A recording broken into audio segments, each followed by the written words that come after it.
আমাদেরও চলতে হবে, নাহলে কিন্তু আমরা ব্যবসা করতে পারবো না।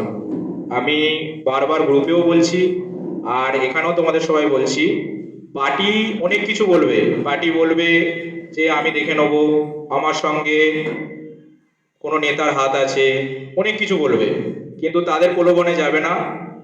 কারণ যদি কোনো কারণে সেই জায়গায় পুলিশ মালটা সিজ করে, তাহলে কিন্তু সেই পার্টি কেউই থাকে না, একমাত্র আমরাই অসহায় হয়ে পড়ে থাকি ওখানে।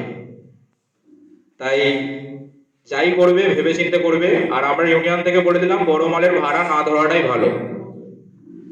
বড় মালের ভাড়া ধরা এই মুহূর্তে ঠিক নয়। 4টে বক্সের ভাড়া একসঙ্গে, ছোট ছোট করে 2টো বক্স ভাড়া ধরো, আর রাত্রি 10টার পর অন্তত বিসর্জন করে দেওয়ার চেষ্টা করবে।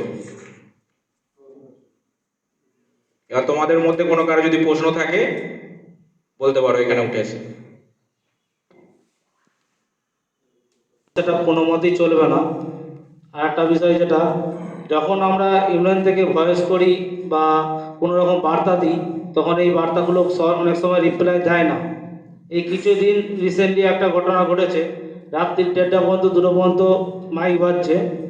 তা আমি যখন আমার বাড়ির কাছেই সেই ব্যাপারটা হয়েছে, আমি তো আমার বাড়ির কাছে সেটা বলবো না, সেটা আমি আমাদের কমিটির অন্য একজনকে বলেছিলাম। তা তারা খুব গালাগালি মন্দ করেছে। তা এরকম বিষয় যদি সংগঠনের মধ্যে হয়ে থাকে, তা এইগুলো কেউ করবেন না। তা সেই কথাটা যখন বলছে সেটা শুনবেন।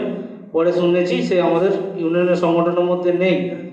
আমাদের যে রুলস আছে যে 10টা, লাস্ট হচ্ছে 10টা, সেটা বন্ধ করতে করতে 11টা বেজে যায়। এই রুলসেই কিন্তু এখনো পর্যন্ত চলবে। আর একটা বিষয় হচ্ছে, সরস্বতী পুজো বা যে পুজোই হোক, মেন রোডে যে রোড শোগুলো, এগুলো কিন্তু আমরা অনেক আগে থেকেই বলে আসছি যে রোড শোগুলোকে বন্ধ করতে হবে। দেখা যাচ্ছে যে একটা অ্যাম্বুলেন্স যাচ্ছে বা কোনো একটা খুব দরকারি আছে, রাস্তাটা জাম হয়ে যাচ্ছে। আমাদের দিকে তো সেরকম রাস্তা নয় যে ডবল বাই রাস্তা আছে যে সাইড দিয়ে চলে যাবে।